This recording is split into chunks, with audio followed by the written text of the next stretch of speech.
tee-hee-heeing with total glee. Look at this. Look at this face.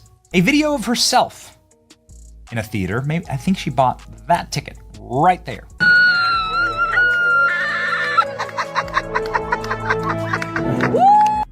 Look at this. Look at this face.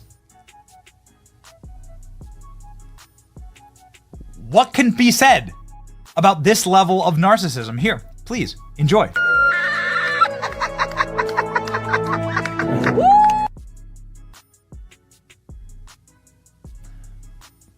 Cheering for herself. What if the fairest of them all turned out to be her own worst enemy? Disney's live-action Snow White was supposed to be a magical triumph, but instead it's become a cautionary tale, and Rachel Zegler's name is at the heart of the storm. Was it her bold defiance that sank this ship, or was the project cursed from the jump? Buckle up, because this fairy tale's unraveling is wilder than anything the Brothers Grimm could have dreamed up. In the greatest Disney box office bomb in the history of Disney live-action remakes, but certainly also the end of her career. Let's rewind to 2021 when Disney dropped the bombshell. Rachel Zegler, fresh off her Golden Globe winning turn in West Side Story, would step into Snow White's iconic slippers. The hype was electric, a young Latina star breathing new life into the studio's first ever princess, with Gal Gadot as the evil queen and a promise to shake up the dusty 1937 classic. Fans buzzed with excitement, imagining a bold, modern spin on a story they'd loved for generations. Zegler's voice was angelic, her charisma undeniable. Disney seemed to have struck gold, but that golden glow wouldn't last long. Of total stupidity and narcissism. Look at the bliss. On some level, it's got to be a blessing to just be so smooth-brained. Trouble brewed fast when the casting news hit. Snow White, the girl with skin as white as snow, played by a Colombian-Polish actress? The internet lost it. Racist trolls flooded X, screaming she wasn't pale enough, that Disney was torching tradition for woke points. Zegler didn't back down. She clapped back hard, posting childhood pics of herself as Disney princesses and declaring her pride in being a Latina Snow White. "This role's mine, deal with it," she seemed to say. Her fans cheered, but the haters doubled down, and the first cracks in this fairy tale started to show. What nobody saw coming was how much worse it'd get. And to not truly understand that it's over. She posted this. She was proud of it. Not another soul in the theater, which is why they can act up like this. Then Zegler opened her mouth again and lit a match. In 2022, at Disney's D23 Expo, she didn't just tease a new take on Snow White, she trashed the original. "It's not 1937 anymore," she said, smirking. "The prince, he literally stalks her. Weird, weird." She vowed her Snow White wouldn't be some damsel dreaming of true love. She'd be a leader, fearless and free. Fans of the classic flipped. To them, she wasn't just updating a story, she was spitting on Walt Disney's legacy. Conservative voices like Ben Shapiro piled on, blasting her girl boss agenda. Zegler tried to walk it back later, insisting love was still in the mix, but the damage was done, and what happened next would shock everyone. Not another human being in the theater. She's cheering at the sight of her own name. This is what theaters look like across the world. And it just keeps getting worse. The memes keep coming to life. Gotta add John. The dwarfs, or lack thereof, became the next firestorm. In 2022, Peter Dinklage, the Game of Thrones star with dwarfism, called out Disney on Mark Maron's podcast. "You're proud of casting a Latina Snow White, but you're still telling that backward story of 7 dwarfs in a cave?" He fumed. The backlash was instant. Why wasn't Disney hiring actors with dwarfism? The studio scrambled, announcing they ditched live actors for CGI magical creatures after consulting the dwarfism community. When the trailer dropped, though, those animated dwarfs looked eerie, not enchanting. Fans dubbed them nightmare fuel, and whispers grew that Disney had botched a golden chance for real representation. But that wasn't the whole story. Rachel Zegler went to go see Snow White. What do you notice about the theater? There's no one. Rachel Zegler is sitting in an empty movie theater watching her movie.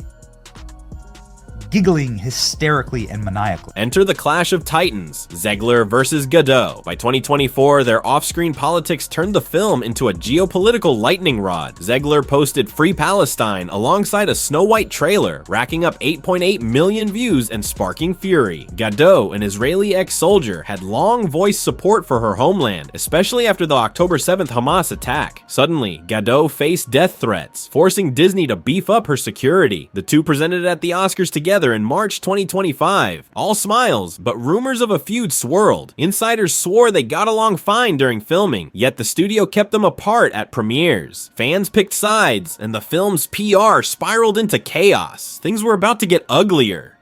I'm getting serial killer vibes. Yeah, people better be careful around Rachel Zegler is happily watching Snow White in an empty theater. If you cover up the mouth and you look at just the eyes, no, you see evil, in fact. Right? If you look at just the eyes, it's evil. Test screenings were a disaster, and word leaked fast. By late 2024, insiders whispered about pacing that dragged, a plot fans barely recognized, and CGI so unsettling it spooked audiences. The prince, gone, replaced by a roguish outlaw named Jonathan, courtesy of Greta Gerwig's script tweaks. Test viewers griped that Snow White's empowerment felt forced, stomping out the warmth and whimsy they craved. It's a lecture, not a fairy tale, one said. Disney reportedly ordered reshoots, but the damage was deep. Each screening seemed to unearth new flaws, and the buzz turned toxic, yet the real bombshell was still coming. According to Nielsen data, YouTube beat out Netflix and Disney last month in total US watching, and that's partly thanks to viewers 50 and older. Another alarm bell for Hollywood. Oh my. So Disney's losing to YouTube? Picture this, Rachel Zegler, alone in an empty theater, cackling like a villain as Snow White plays to no one. That's the video she posted in March 2025, giggling hysterically at her own name on screen. Look at this, she squealed, panning across rows of vacant seats. The internet erupted. Some called it peak narcissism, others pure delusion. Memes exploded, dubbing her Snow White's serial killer. Critics pounced. Was she oblivious to the flop unfolding, or just reveling in her own echo chamber? Either way, it was a haunting image, one that'd stick, and the numbers wouldn't lie. That's why we started off with this, right? Disney's losing to YouTube, coming to a theater near you. For the first time in my life, I'm glad there are no theaters near me. Opening weekend hit like a poisoned apple, March 21st, 2025. Snow White raked in a measly $43 million domestically against a $270 million budget. Disney's worst live-action remake debut ever. Analysts gasped. The Little Mermaid pulled $118 million. Aladdin soared past $300 million. This wasn't just a flop, it was a massacre. Negative word of mouth spread like wildfire, fueled by scathing reviews slamming the heavy-handed script and visually repellent effects. Families stayed away, spooked by the creepy dwarfs and a vibe that felt more preachy than playful. Disney scaled back premieres, dodging press, but the writing was on the wall, so who's to blame? I have a clip of it. Oh, okay, great. Her being a retard. Okay.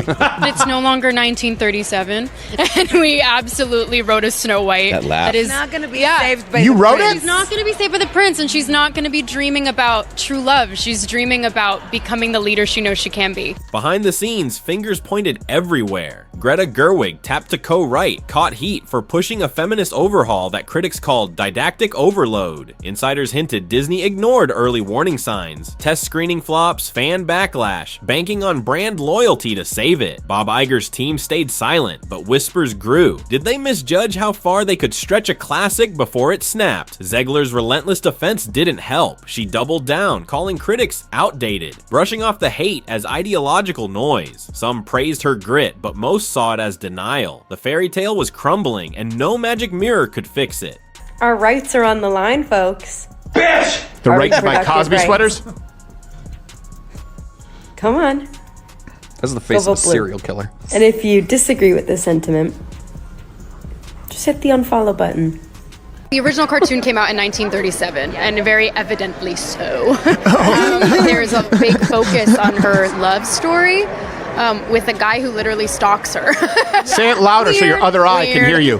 So we didn't do that this time. So here we are, staring at the wreckage of Snow White. Was it Zegler's unshakable confidence or arrogance that drove this disaster? Did Disney's obsession with remakes finally hit a wall, proving even the mightiest brand can't survive a misfire this big? The empty theaters, the brutal reviews, the $200 million loss, it's a grim happily never after. Maybe this is more than one film's failure. Maybe it's a warning. Tamper too much with a classic and the magic doesn't just fade. It turns on you. What do you think? Can Disney bounce back? Or is this the end of their remake reign? Let that simmer as the credits roll.